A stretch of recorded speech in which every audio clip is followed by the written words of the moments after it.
Voilà, Boker Tov, nous sommes à la veille d'un Shabbat qui est Shabbat Tzav et Parashat Para. On est dans les 4 parashiotes. Et vous savez que des fois, comme c'est le cas d'ailleurs aussi cette année, il y a des fois 5 Shabbatot pour 4 parashiotes. Il y a 4 parashiotes, je vous rappelle, Parashat Shekalim, Zachor, Parashat Para et Parashat Achodesh. 4 parashiotes. 4 parashiotes spéciales qu'on ajoute à la fin de la lecture de la parasha de la semaine. Or, il y a des fois 5 semaines. Alors, la question que se pose le Yerushalmi, c'est de savoir qu'est-ce qu'on doit mettre à côté. Est-ce qu'il faut mettre Zachor plutôt à côté de Para, ou bien s'il faut faire une afsaka, s'il faut faire une coupure, parce qu'il y a 5 semaines et il n'y a que 4 Shabbatot, où on met la coupure? Est-ce que la coupure se fait entre Zachor et Para, entre Para et Chodesh?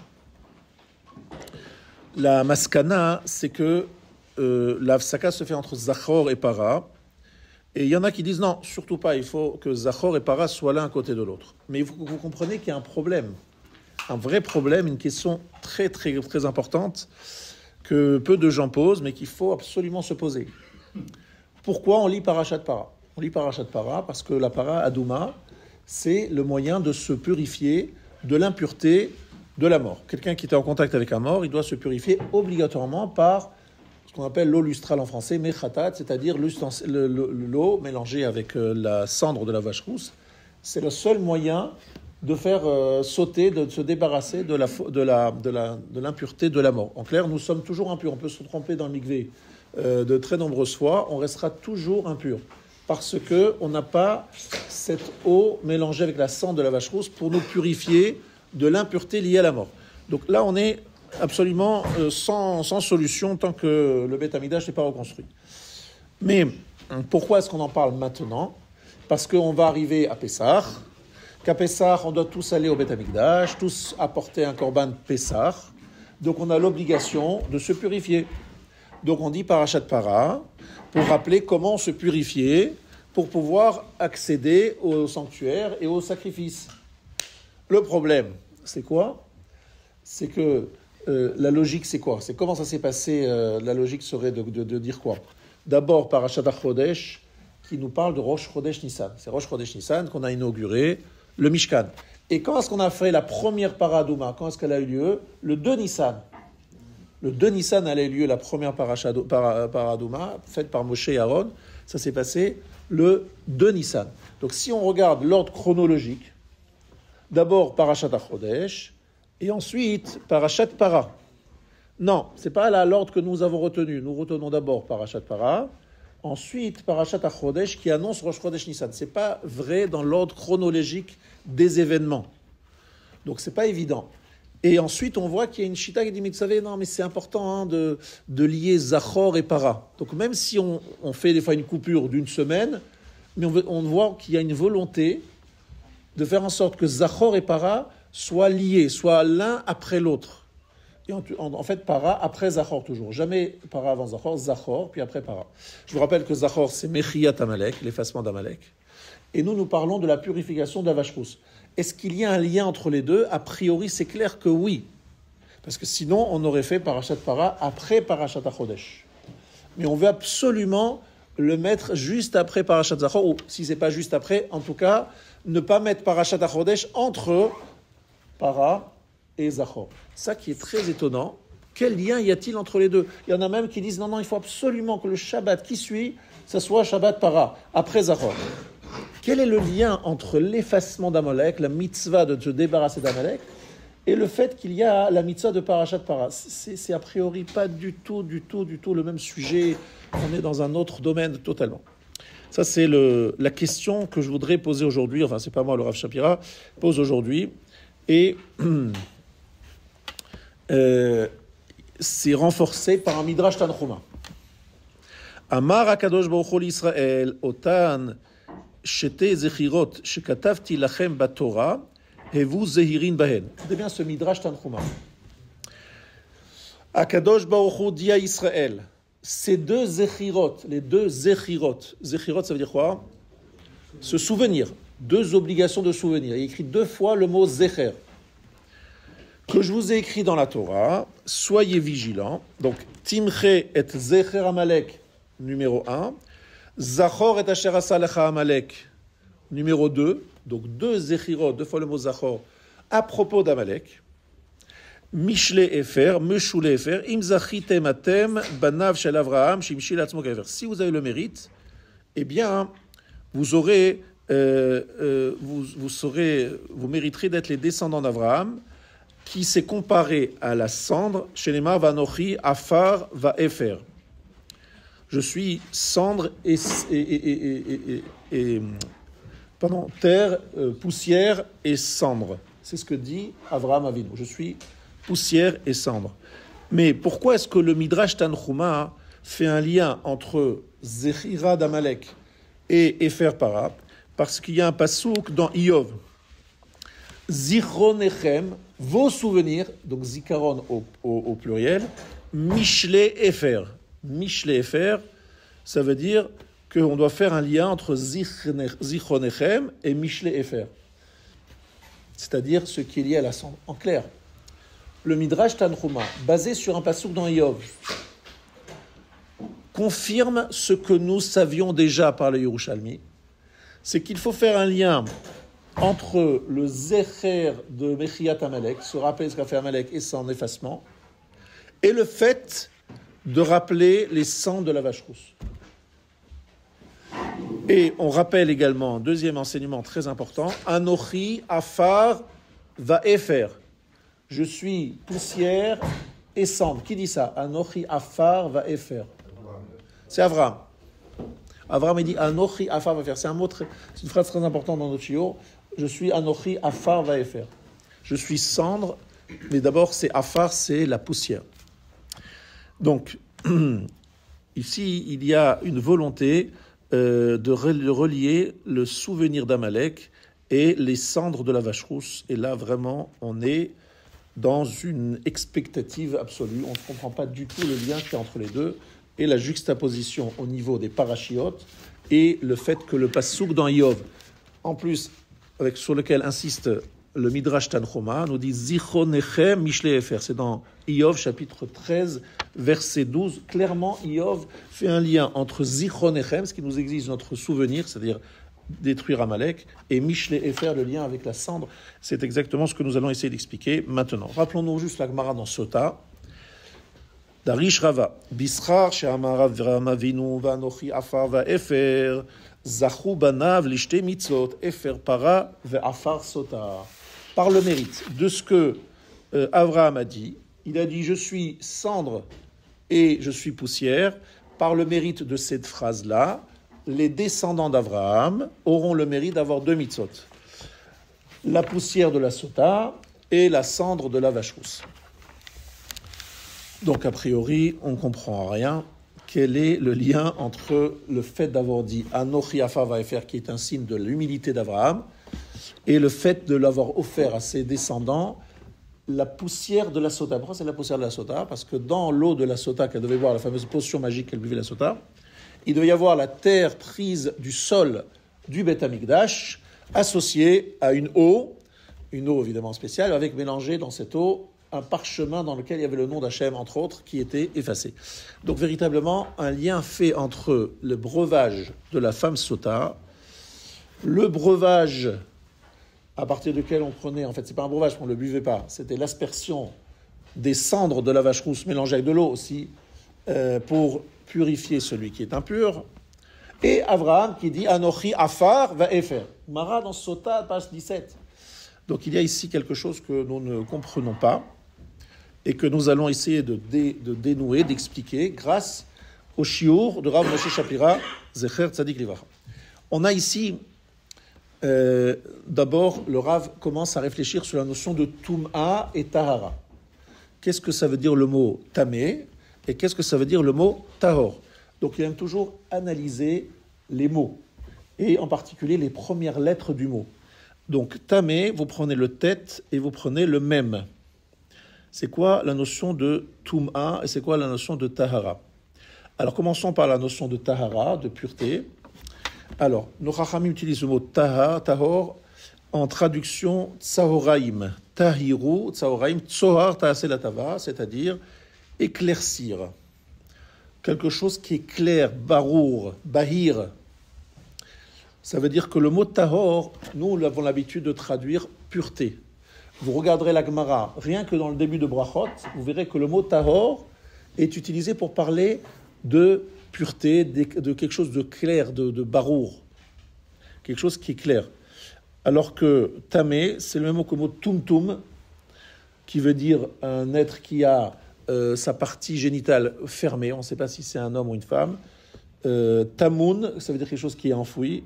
Atum, quelque chose qui est fermé hermétiquement. Donc ça veut dire que vous avez Tahor, clarté,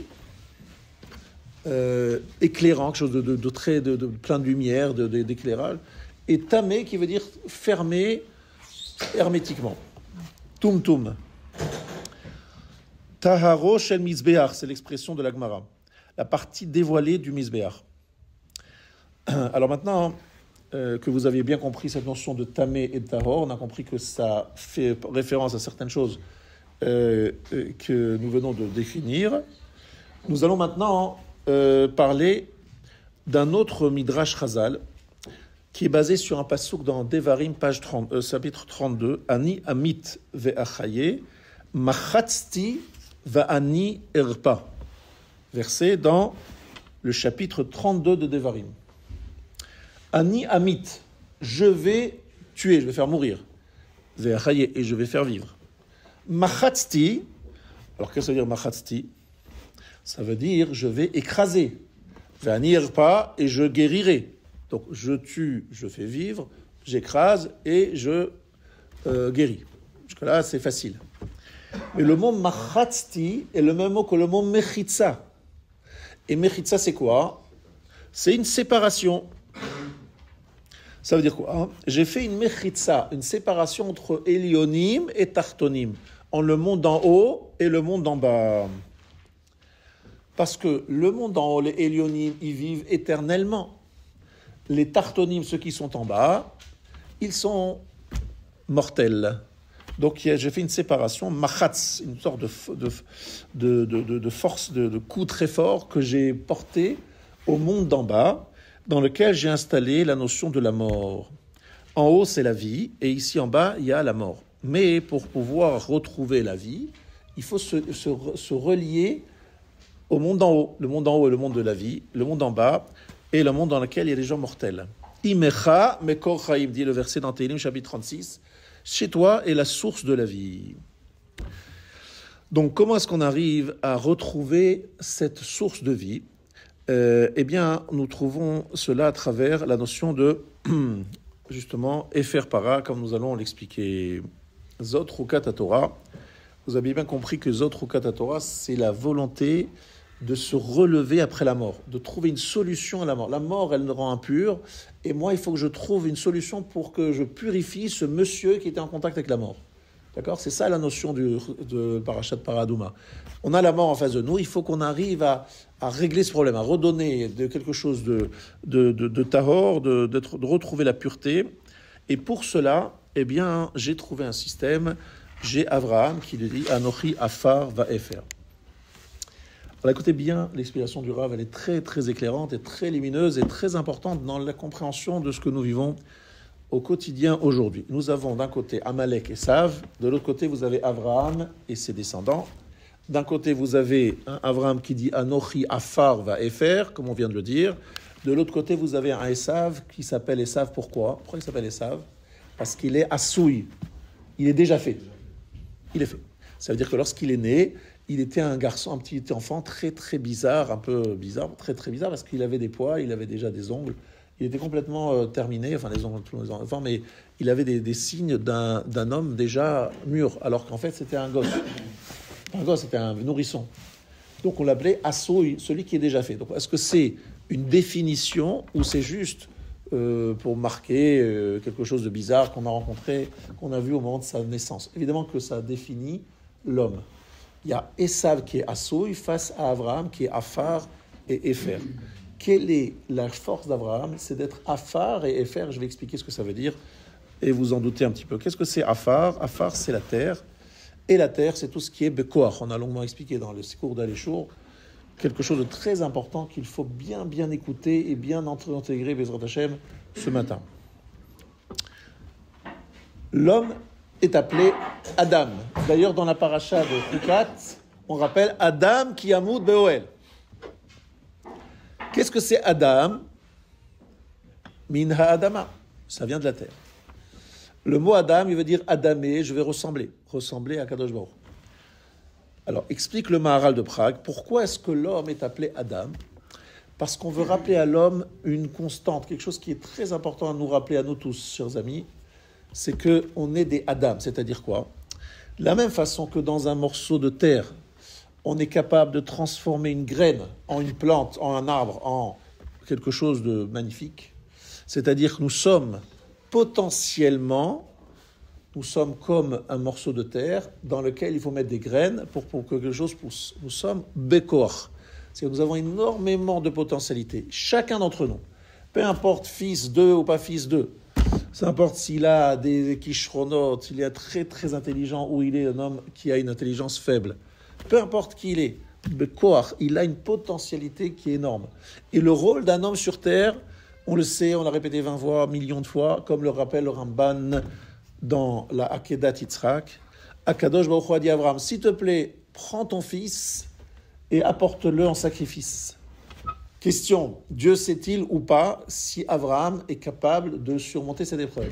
Dieu y sait. Alors pourquoi est-ce qu'il donne cet ordre? Réponse, parce que Hachem il veut nous montrer que le rôle d'un homme sur terre, c'est non pas seulement d'avoir potentiellement les envies, l'option, il faut des actes qui révèlent néopotentialité. Si ça reste au niveau potentialité, c'est bien gentil, mais ça ne sert pas à grand-chose. Akadosh Baruch Hu veut des actes qui prouvent notre attachement à lui, etc. Et surtout, il veut qu'on utilise tout ce que nous avons au fond de nous, qui est Bekoar, pour en faire sortir des belles choses, comme la terre, Adama, on met là-bas des graines et on obtient des très belles plantes. C'est sûr que si on a un agriculteur qui nous dit « j'ai un très beau champ et j'ai plein de graines », on dit « mais c'est gentil, mais moi je veux pas des graines et je veux pas un champ. Moi je veux des fruits à manger, je veux des céréales, où sont-ils » Ils sont dans la graine. Dans la graine, il y a le céréal en potentiel. Je dis « mais c'est pas avec ça que je vais me nourrir, moi je veux du pain, je veux des chalotes, je veux machin ». Donc, qu'est-ce qu'il faut faire? Donc, l'homme, il est comme Adama. D'ailleurs, la Gemara, très clairement, dans Ta'anit, elle rappelle ce principe. Qu'effectivement, on voit qu'une femme, entre guillemets, qui est ensemencée par un homme, un peu, je vais dire comme ça, lorsqu'il y a une relation entre un homme et une femme, la Gemara la compare très clairement avec la pluie, qui est une sorte de la pluie qui vient du ciel. C'est comme si Akadosh Baruch Hu, enfin le ciel, ensemençait la terre pour donner le fruit. Voilà. Donc cette image-là, elle est très souvent donnée à Ta'anit. C'est-à-dire, en fait, il y a une sorte de relativité entre l'homme et la terre. Maintenant, le problème est le suivant. Une fois que l'homme il a réalisé quelque chose, il considère « Ah, je suis bien, je suis quelqu'un de bien ». Et là, il commence à devenir orgueilleux et fier et arrogant. C'est pour ça qu'on ajoute à Afar, Efer, la cendre. La cendre, c'est du passé. La cendre, c'est quelque chose qui a existé mais qui n'existe plus. Et Afar, c'est se projeter dans l'avenir. Toute la valeur d'un morceau de terre, c'est son potentiel, c'est-à-dire sa capacité de transformer une graine en plante. Mais si la terre, elle est aride, on ne peut rien en faire. Ça s'appelle un désert. Qu'est-ce que ça vaut? Ça vaut 0. Et par contre, si c'est du afar, de la terre qui est fertile, ça vaut de l'or. Parce que de cette terre, on peut faire pousser de la nourriture. Vous comprenez la différence? Qu'est-ce que faisait Abraham? Il est afar, c'est-à-dire il se projette dans un avenir, et Efer, tout ce qu'il a fait, il considère, bon, j'ai encore rien fait, c'est encore rien, là. Même ce qu'il a réalisé, il le considère comme Efer, comme si c'était bon, c'est rien, la cendre, c'est rien. C'est-à-dire, en fait, il n'est pas en train de se gargariser, se valoriser, devenir arrogant parce qu'il a fait. Il est toujours en train de continuer à vouloir sortir mina koach el hapoal, de faire... Et jamais se dire, voilà, ça y est, je suis arrivé, je suis bien, tout va bien. Afar et Efer. Cette capacité d'être toujours dans la projection vers l'avenir, vers la production de l'avenir, vers la notion d'Afar. Et en même temps, de ne pas considérer qu'on a déjà fait, que c'est parfait ce qu'on a fait, etc. avec Efer. Afar va Efer, ça c'est le résumé de la vie d'Abraham. D'ailleurs, Abraham, il y a un jeu de mots qui dit Behibaram. Hibaram, c'est Abraham, vous changez un peu l'ordre des lettres, ça donne Hibaram, Beria, ça veut dire la création. Abraham est quelqu'un qui est tout le temps en train de se projeter et d'être dans la création. C'est Maïm, quelque chose de vivant et de... D'accord. Maintenant, la différence avec Abraham, c'est l'opposé d'Abraham, c'est Esav. Esav, son fer de lance, c'est Amalek. Et effectivement, qu'est-ce que fait Esav Amalek? Alors, effectivement, lui dit, il est Mekor Atuma'a, parce que Esav, il est né dans la maison de Yitzhak. Et Esav, c'est détourner, ce qu'il sait faire, lui, c'est de prendre la Midat Adin de Yitzhak et de la détourner complètement. Qu'est-ce que ça veut dire? Lorsque Yitzhak est Midat Adin, qu'est-ce qu'il est Yitzhak? On dit que Yitzhak, Afaro, Savour, Al-Gabé, Amizbeach. Sa cendre se trouve sur l'autel. Est-ce que Yitzhak a été brûlé? Est-ce que Yitzhak a été égorgé? Est-ce que Yitzhak, ses cendres se trouvent sur l'autel? Non.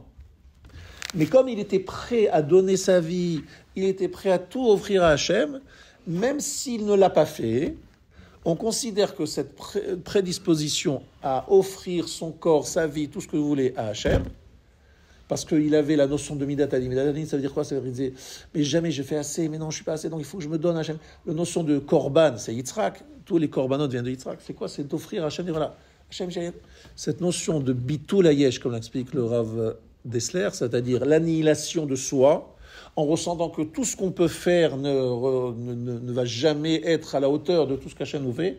Donc cette notion de Efer, de cendre, c'est une image, une parabole, pour nous rappeler qu'en fait, Yitzhak Avinu, il est comme s'il était de la cendre. Même s'il n'est pas mort, c'est comme si sa cendre se trouvait là. Tellement il est dans cette dimension de l'annihilation de soi. Ça, c'est la dimension de Yitzhak Midat Adin. Mais le problème, c'est qu'en face, il y a Esav qui, lui, prend également Midat Adin, puisqu'il est aussi le frère, le fils de Yitzhak. Mais le problème qu'il y a, c'est qu'il considère que finalement, comme lui, il existe, il considère qu'il est Mechouyav à Metziut. Ça veut dire, il prend la même base, il commence à la même, l'axiome de base est toujours le même. Midat Adin, l'exigence, etc. Hein. Et finalement, il dit, si j'existe, moi, Esav, si j'existe, c'est donc parce que je suis le fils aussi de Yitzhak, petit-fils d'Abraham, je suis le frère de Yaakov, je suis quelqu'un nécessaire, indispensable. Quelque part, il se considère comme quelque chose d'indispensable à l'existence du monde, et il transforme Midat Adin en quelque chose d'extrêmement violent, agressif, et il attaque. Il est Al-Kharbecha Tichye. Il faudrait que j'explique longuement la notion d'Esav, mais ce n'est pas le sujet de mon cours, parce que ce n'est pas la raison pour laquelle je le cite. Je voulais surtout citer par rapport à Yitzhak, mais effectivement, Esav, du même axiome de base, de la compréhension de Midat Adin, de la rigueur divine, au lieu de devenir comme Yitzhak dans l'annihilation de soi, au contraire, il considère que tout le monde entier n'existe que grâce à lui, et qu'il est le sens même de l'existence du monde. Et il se considère assouille. Parfait. Je suis assouille, je suis fait, je ne suis absolument pas à parfaire, je suis l'homme parfait. Face à Yitzhak qui se considère toujours comme un rien et comme Abraham qui doit s'améliorer. Là-dessus dit Déborah dans sa chant, dans Shoftim chapitre 5, Mini Ephraim Shorsham Ba'amalek. De qui parle-t-elle Déborah? Mini Ephraim Shorsham Ba'amalek. Elle parle de Yoshua bin Nun. Et Yoshua bin Nun, Mini Ephraim, il vient d'Ephraim. Vous savez tous que Yoshua, c'est un descendant d'Ephraim. Et que Ephraim, comme l'explique le Dad Zekini Baalei Atosfot, que Ephraim, c'est 2 fois le mot Efer. Efer au pluriel. Efer au pluriel, pourquoi? Parce qu'Ephraim, c'est le fils de qui? C'est le fils de Yaakov. Le fils de Yosef. Mais le double terme Ephraim au pluriel, ça vient du 2 Efer. Le Efer qui est celui de Anochi Afar va Efer d'Abraham, et Afarot Savour à la Mizbeach, la cendre de Yitzhak se trouve sur l'autel, c'est-à-dire il prend la force d'Abraham qui se considère comme la cendre, il prend la force de Yitzhak qui est comme une cendre sur l'autel, et ça donne 2 fois Efer égale Ephraim au pluriel. D'accord? Efer au pluriel. C'est Ephraim. Donc effectivement, on a ici une dimension d'Ephraim dont Yehoshua est le fer de lance, Et qu'est-ce qu'il fait avec ces deux FR? Il s'oppose à Amalek. C'est-à-dire, l'opposition à Amalek, elle vient de quel côté? De Yehoshua, qui est descendant d'Éphraïm, c'est lui qui va faire la guerre à Amalek. Mais dit Déborah, mais d'où il prend cette force d'être l'opposant à Amalek? C'est parce qu'il est mini Éphraïm, parce qu'il vient d'Éphraïm, c'est-à-dire il a le double Épher en lui, c'est pour ça qu'il peut contrer Amalek. Ça veut dire que la puissance du peuple juif, un juif capable de considérer qu'il est comme Épher de la cendre, cette capacité-là, cette force-là, cette force spirituelle est de nature à nous permettre de nous battre contre Amalek qui a exactement la compréhension inverse. Amalek, il comprend les choses à l'inverse. Lui, il pense qu'il est assaut, qu'il est parfait, machin. Et Abraham, il dit, faire tout ce que j'ai fait, c'est rien, c'est la cendre. Il ne prend même pas en compte. D'accord? C'est ça la notion de mini Ephraim, Shorsham, Amalek. Maintenant, vous allez comprendre exactement où je vais en venir depuis le début. Ça veut dire quoi par le mérite d'Abraham qui a dit Anochi Afar Vaefer. Grâce à ça, on a Sota. Qu'est-ce que c'est Sota? Sota, c'est une femme sur laquelle il y a un doute. On ne sait pas si elle a été avec un homme ou pas dans la pièce où elle s'est enfermée. On ne sait pas si elle est allée avec cet homme, oui ou non. Qu'est-ce qu'on fait? On lui fait prendre cette potion magique et on vérifie si vraiment elle était avec cet homme ou pas. Elle dit Tehorani, j'ai rien fait moi. Et on lui dit mais c'est pas sûr, hein. Et le mari il a pas confiance. Il dit mais attends, je te crois pas. Je t'avais dit de pas fréquenter cet homme. Tu es rentré avec lui dans cette pièce, tu t'es enfermé. Qu'est-ce que tu as fait là-bas? Je ne sais pas. Le Shalom Bayit, il est tombé à l'eau. Alors justement, quand on parle de l'eau, on va reprendre de l'eau Sota, qui va lui permettre de vérifier, de tester si cette femme dit vrai ou pas, n'est-ce pas? Donc purifier la femme Sota. Si elle n'a pas fait de faute, alors au contraire, elle va avoir une bracha. Mais si elle a fait des fautes, elle va mourir. Donc ça veut dire que le Afar va permettre de Sota qui vient d'Abraham. Pourquoi ça vient d'Abraham? Ça veut dire qu'en fait, la force d'Abraham, c'est quoi? La force d'Abraham, justement, d'avoir dit Anochi Afar.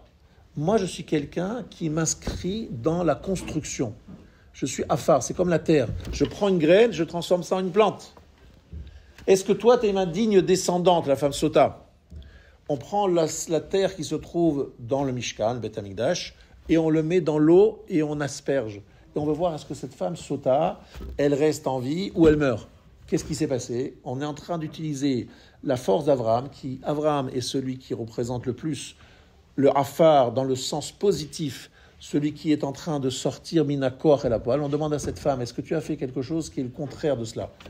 Un mariage, c'est se marier avec une femme pour pouvoir avoir des enfants, construire quelque chose. Est-ce que tu es allé avec un monsieur qui n'est pas ton mari? Et en faisant cet acte, tu as fait tout le contraire de la construction. Est-ce que tu vas aller vers la destruction, vers la Toum'a, etc.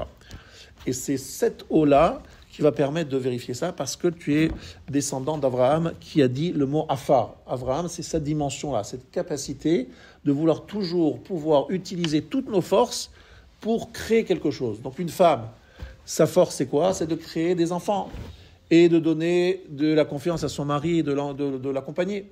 Donc de construire une famille. Et qu'est-ce qu'elle a fait cette femme? Elle a fait le contraire. Ou pas, on ne sait pas. Donc cette Afar, cette cendre, cette terre d'Abraham va permettre de tester cela. Et Efer Para, et par rapport à la cendre de la vache rousse, c'est très intéressant de voir quel est le lien avec cela. En fait, vous savez tous comment est-ce qu'on va déconnecter Amalek, comment est-ce qu'on va retrouver la Tahara après être arrivé à la Touma. Je vous ai expliqué que la Touma, c'est quelque chose qui est atome, qui est fermé, quelque chose qui est obscur, quelque chose qui n'a absolument aucune lecture, c'est quelque chose qui est sago. Tahor, c'est quelque chose au contraire qui est clair, qui est barour, etc. Nous, on est dans une situation de mort, mita. Ani amit ve'achaye di HaKadosh Baruch Hu. Je vais tuer, mais je vais faire vivre aussi. Machatzti va'nirpa. J'écrase, mais je guéris aussi. Disent nos chachamim que machatzti milashon mechitza. J'ai fait une sorte de barrière, de séparation entre le monde d'en haut et le monde d'en bas.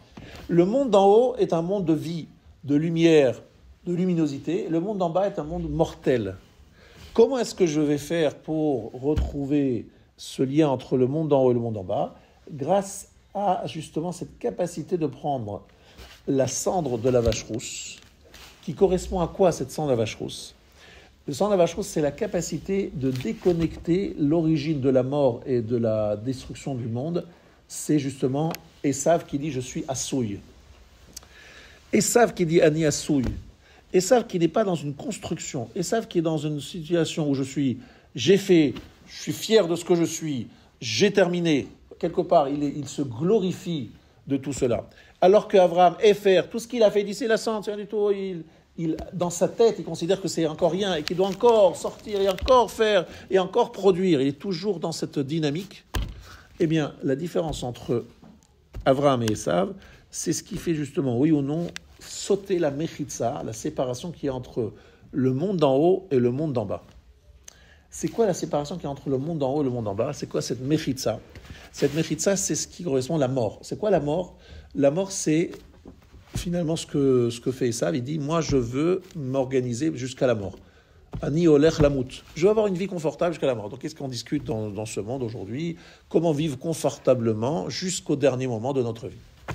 On réfléchit aussi un peu comment mourir, etc. C'est ce que dit réfléchir Esav. Et comment est-ce que le juif il réfléchit? Comment il vous réfléchit le juif? Le juif il est dans chayim, c'est-à-dire la vie au pluriel. Toute sa vie ici sur terre, ce n'est qu'un moyen, tout simplement, d'être mitraber, de se relier avec la vie d'en haut. De prendre la chayout qui est en haut, qui est un monde de vie, et la relier avec un monde de mort qui est ici. Et comment on arrive à se mesurer à la mort? Eh bien, un juif qui est devant la mort, qu'est-ce qu'il dit? La mort, c'est tout simplement le début d'une nouvelle vie. C'est le commencement d'une nouvelle vie. Et il y a un chibour, un lien entre les vivants et les morts. Il y a un travail à faire, etc. On est dans une vie qui se projette dans la mort. C'est quoi? C'est-à-dire que ce que nous faisons ici sur Terre, je vous l'ai dit plusieurs fois, c'est pas juste qu'on va avoir une récompense sur ce qu'on a fait. C'est ce qu'on est en train de faire, notre monde spirituel qu'on construit ici. Ce monde-là, c'est notre Sachar dans l'Olam. C'est le monde dans lequel on est dans l'Olam. Sauf qu'il va se transformer et s'adapter à un monde, spirituel. Mais c'est le même monde, celui qui est d'en bas et celui qui est en haut, il va nous donner une chiout, une vitalité, etc. Donc qu'est-ce qu'on fait? On prend la cendre de la vache rousse. La vache, évidemment, fait allusion au veau d'or. Le côté roux représente Édom, Esav, de nouveau. Édom est présent puisqu'on parle de Esav. Et qu'est-ce qu'on fait? On brûle tout ça, on prend la cendre, on utilise de l'eau qui se trouve aux côtés du Beth Amikdash, on prend la terre du Beth Amikdash et on se dit, allons-y. On va faire en sorte de devenir Afar va Efer. On mélange Afar, on met Efer, on mélange tout cela. Et qu'est-ce qu'on fait avec tout cela? On essaye d'asperger, dire, monsieur, allez, écoute, il faut que tu retrouves la vie. Tu as vu la mort t'a bloqué, tu dis, oulala, c'est la fin, il n'y a plus de... Et toi, tu dois voir au-delà. Comment est-ce qu'on voit au-delà de la mort? Comment est-ce qu'on arrive à vers une vie qui va au-delà de la mort? Comment? Grâce à Afar va Efer, en associant cette volonté de se projeter vers un avenir, en sortant Mina Koach et la Poal, en étant tout jamais fier de ce qu'on a déjà fait, en ne considérant pas ce qu'on a fait, parce qu'on a fait Efer de ce qu'on a fait, on le considère comme Efer, et on utilise Ephraim, les deux Efer, le Efer de Yitzhak et le Efer de Avraham. Avraham, il produit, mais il n'est jamais satisfait, il n'est jamais en train de se dire autosatisfaction, ça y est, j'ai fait. Yitzhak, il considère qu'il n'a jamais fait parce que tout simplement, il dit même en existence, comment je respire, de quel droit je respire. Il considère que le Midat Hadin est tel, l'exigence est telle, qu'il n'est jamais au niveau. Donc on utilise aussi les deux perceptions qui sont celles d'Avraham et Yitzhak. Et on dit aux Juifs, prenez ce Ephraim et battez-vous contre Amalek. Parce que Amalek, justement, c'est le contraire de tout cela. Amalek considère qu'il est assouille, qu'il est déjà fait. Amalek considère qu'il n'y a rien à faire. L'homme, il est tel qu'il est. Vous savez très bien ce que disent les psychologues. Ils disent qu'à partir du moment où tu nais avec certains défauts et certaines choses, c'est très difficile de les changer, voire impossible de les changer. Parce que tu es né comme ça, et c'est comme ça, c'est écrit, c'est comme ça. Il faut juste essayer de trouver s'arranger en nos sociétés. Mais lorsque tu as des pulsions, c'est bien ce que dit Esav, lorsque tu as des pulsions et qu'elles sont en toi, tu dois leur donner la possibilité de s'exprimer. Et tes pulsions, pas le koach de Adama, de faire pousser la graine. C'est que si véritablement tu es ce que tu es, assoui, tu es fait, donc tu dois être tout ce que tu es. Surtout, ne te frustre pas, ne change pas ce que tu es. C'est-à-dire, en fait, quelque part, on n'est pas dans une projection vers l'avenir où je vais produire ce que je n'étais pas moi-même à travers comme la graine qui va donner une plante, c'est je suis ce que je suis, et il faut accepter, monsieur, que voilà, j'ai des petits défauts, ça fait partie de ma vie, il faut l'accepter tel quel, je suis assouille, je suis fait, voilà, c'est terminé, ça y est. Et qu'est-ce que je dis à Abraham? Le contraire. Donc pour se battre contre la mort, parce que ça c'est une logique qui amène à la mort, qui bloque le monde, qui bloque l'individu. Alors que lorsque vous êtes dans une projection de Binakoach et la Poal, vous êtes dans une logique de vie. Vous dites, voilà, cette graine, elle est morte, cette graine. Il n'y a plus rien de cette graine. Et qu'est-ce qui se passe? La graine se transforme en plante. C'est-à-dire, juste au moment où la graine, elle meurt, elle donne une nouvelle plante. Adam qui amoud be'oel, c'est extraordinaire ce qui est écrit là-bas. Un homme qui mourra dans l'attente, ça veut dire que lorsqu'on est en train d'étudier la Torah, il faut mettre de côté son égocentrisme, sa fierté, ses idées préconçues, se dire voilà, je suis en train d'étudier, tout ce que je suis, je l'annule complètement. Je suis midbar. Je vais tout apprendre. Je dois être prêt à faire des sacrifices sur ma parnassa, des sacrifices sur mon sommeil, sur mon confort. Mais je vais étudier la Torah. Adam qui amoud be'oel, c'est faire le sacrifice de ses midot, tout mettre au service de Ohel, la tente, c'est-à-dire le lieu où on étudie. Adam qui amoud be'oel. Et là, lorsque tu meurs, entre guillemets, un peu, tu as fait apparaître la vie, puisque c'est la graine qui se désagrège pour donner une nouvelle vie. Vous comprenez? Donc c'est comme ça que nous on voit les choses. Cette mita-là est en fait pas une mort, c'est une mort qui donne la vie. C'est pas une mort, parce que la graine qui disparaît sous le sol, c'est pas la fin du monde, au contraire, c'est le début de la rédemption. Lorsqu'un homme se fait violence et qu'il permet, grâce à cet effort sur lui-même, de faire apparaître des choses qui sont en lui, il est en train, au contraire, de faire quelque chose de vivant, c'est une vie. Et lorsqu'on met un corps dans le sol, on n'est pas en train d'enterrer pour des raisons seulement d'hygiène, c'est parce qu'on met une graine qui va de jour demain, triatamétim, ça va donner un nouveau corps purifié qui s'appelle triatamétim. On n'est jamais dans une notion de mort qui ne donne rien à la place. C'est une mort qui est toujours en train de préparer la vie. Donc on a résolu le problème de la mort. Il n'y a jamais un principe de mort, dans le sens... Sauf si je suis assouille, si je considère que voilà, je suis parfait. Si tu es parfait... Alors prenons l'exemple tout simplement d'un fruit que vous avez dans votre et même un fruit d'ailleurs, même un fruit que vous avez qui est en train de pourrir, vous pourrez le mettre dans le sol et le en faire un nouvel arbre et de nouveau faire des fruits. C'est intéressant comment le monde est fait. Tout élément, si on le remet dans le sol, il peut vous donner une nouvelle vie. Donc le juif, il voit ça comme Adama. Mais le gars, il voit ça comme le Esav et Amalek, il voit ça tout à fait différemment. Donc pour pouvoir, je reviens à la question du départ. Je vous ai posé une question très simple. Je vous ai dit, pourquoi est-ce qu'on veut absolument que Para et Zachor soient l'un après l'autre? Pourquoi il faut les associer? Pourquoi les relier, les deux? Quel rapport y a-t-il? Et le Midrash Tanchuma, il l'ajoute, il dit non, il y a un passouk dans Yov qui montre très clairement que le Zikaron, il y a 2 fois le mot Zecher dans Amalek, et ça doit être lié à Efer, aux deux cendres. Ça veut dire qu'en fait, Akadosh Baruch Hu nous dit un message très fort en associant Para et Zachar, alors que c'est chronologiquement faux. Normalement, c'est d'abord à Chodesh et ensuite Parashat Para. C'est pas dans cet ordre-là. La réponse, Rabotai, c'est qu'Akadosh Baruch Hu nous dit le juif, il voit jamais la mort autrement qu'une graine qui se désagrège dans le sol et qui donne une plante. Et lorsqu'il fait des efforts sur lui-même et qu'il se fait sacrifier un petit peu pour venir étudier le matin, venir étudier le soir, venir faire des mitzvot à des heures impossibles, il se force, il fait Bdikat Hametz, etc., et il meurt un petit peu, c'est-à-dire il fait des gros efforts sur lui-même, c'est jamais une logique de mort, au contraire, c'est pour faire apparaître la vie comme une graine qui donne naissance à une plante. Mais Esav, il ne peut pas comprendre ça parce qu'il dit, moi je suis assouille, il y a pas de... je suis pas un agriculteur, moi, je suis là, tout est fait, tout est... Et donc, on ne peut pas lui parler de cette logique.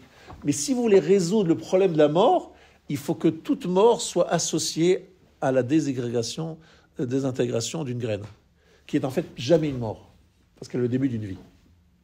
C'est vrai d'ailleurs aussi, vous avez un corps, il y a le fœtus, il apparaît comment? À partir de l'ovocyte, mais l'ovocyte, il se désagrège, il donne un fœtus. C'est très intéressant de voir comment, deux morts, l'une représente la fin et l'autre le commencement d'autre chose. C'est 2 façons d'aborder la mort. Et vous avez compris que c'est une préparation à Chodesh Hazelachem, Rosh Chodashim, qui est Chag Aviv. Voilà, c'est Yitrachut parce que justement, le mois de Nissan, c'est le mois du printemps, donc où ça pousse, où ça commence à pousser, ce qu'on pensait mort et qui est inexistant, va apparaître. Donc c'est une préparation à Chodesh. Mais réfléchissez bien, c'est Amok ce qu'il dit ici le Rav. Est-ce que la mort est quelque chose qui est assouille ou la mort c'est Bekoar, c'est Adam, c'est Adama, cette notion de plante qui va se régénérer. Si on regarde les choses d'une façon ou d'une autre, et pour détruire Amalek, c'est ce qu'il faut faire. Pour détruire, s'opposer à Amalek, spirituellement, je ne parle pas avec les armes, il faut que cette notion de Éfer, de Afar, soit bien intégrée pour qu'on soit dans une préparation à la vie plutôt qu'à pleurer la mort. Vous comprenez ? Donc, il y a cette idée-là.